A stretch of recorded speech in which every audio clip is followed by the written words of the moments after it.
২৪-এর গণঅভ্যুত্থানের মোড় ঘুরিয়ে দেয় রংপুরে পুলিশের গুলিতে আবু সাঈদের মৃত্যু। রাজধানীর উত্তরায় মুগ্ধর মৃত্যু আরও বেগবান করে সে আন্দোলন। ছাত্র জনতার আন্দোলনে পতন হয় আওয়ামী লীগের। সেই বীরদের স্মরণে বিভিন্ন স্থানে নামফলক, সড়ক ও স্মৃতিস্তম্ভ নির্মাণসহ চলছে নানা আয়োজন। ২৪-এর শহীদদের এবার ভিন্নভাবে স্মরণ করল বিএনপি। ইট পাথরের স্মৃতিফলক নয়, বরং পরিবেশ সবুজ করতে আবু সাঈদ, মুগ্ধ ও আনাসদের নামে জিয়া উদ্যানে নিম গাছ রোপণ করলেন দলের মহাসচিব মির্জা ফখরুল ইসলাম আলমগীর, যার আয়োজক জাতীয়তাবাদী কৃষক দল ও আমরা বিএনপি পরিবার।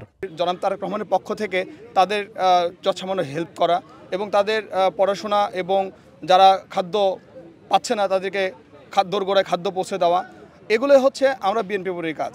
জনাব তারেক রহমান উনিও চান এই নিম গাছ বাংলাদেশে সবুজকে আরও সবুজ করে তুলুক, এই জন্যই আমাদের এই কর্মসূচি আছে। এর আগে বিএনপির মহাসচিব জাতীয় ঐক্য ও গণতান্ত্রিক অভিযাত্রা সবুজ পল্লবে স্মৃতি অম্লান কর্মসূচির উদ্বোধন করেন। বলেন, শেখ হাসিনা নির্মমভাবে হত্যা করেছেন শিশুদেরও, অনেককে আগুনে পুড়িয়ে দিয়েছে। শেখ হাসিনা মা ও মানবজাতির কলঙ্ক, তার ক্ষমা নেই। নিরাপত্তা রক্ষার জন্য দায়িত্ব পালন করে, যাদের বেতন আসে আমাদের প্রত্যেকের ট্যাক্সের টাকা থেকে, তারা আজকে আমার ছেলেকে হত্যা করছে, পুড়িয়ে মারছে। কি নির্মম, নৃশংস, অমানবিক। এই জন্যই হাসিনাকে কোনোদিন ক্ষমা করা যাবে না। হাসিনা হচ্ছে মানব জাতির একটা কলঙ্ক। হাসিনা হচ্ছে মায়েদের একটা কলঙ্ক। মির্জা ফখরুল বলেন, খুন, হত্যা, সন্ত্রাস নয়। নতুন বাংলাদেশ চায় বিএনপি, যেখানে মানুষ স্বাধীনভাবে চলতে পারবে। আমার কতজন শহীদ হয়েছেন, আমার কতজন নিহত হয়েছেন, আমরা কত ত্যাগ স্বীকার করেছি, কারা কি কাজ করেছি, এই বিতর্কে আমি যেতে চাই না। কারণ ওটা আমার কাছে মনে হয় এটা খুব স্বার্থপরতার একটা ব্যাপার আছে। আমার দায়িত্ব হচ্ছে জাতিকে আমাকে উপরে তুলতে হবে।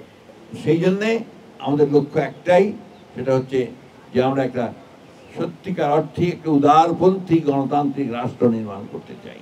বিএনপির যুগ্ম মহাসচিব শহীদ উদ্দিন চৌধুরী আনি বলেন, একটি শক্ত গণতান্ত্রিক ভিত তৈরি না হওয়া পর্যন্ত আন্দোলন চালিয়ে যেতে হবে। যার ফ্যাসিবাদী শাসন এবং শোষণের কারণে এই পরিবেশ পরিস্থিতি সৃষ্টি হয়েছিল, তার বিরুদ্ধে লড়াই সংগ্রাম এখনো থেমে যায়নি।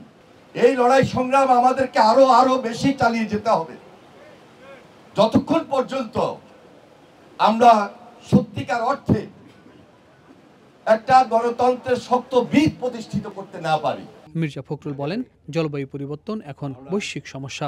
বাংলাদেশও জলবায়ু পরিবর্তনের সংকটে পড়েছে। এই সংকট কাটাতে দেশ জুড়ে 10 লাখ গাছ লাগাবে বিএনপি। যেহেতু আজকে গোটা পৃথিবী জলবায়ু ক্লাইমেট সমস্যায় আক্রান্ত, আমাদের বাংলাদেশ আরো বেশি করে আক্রান্ত।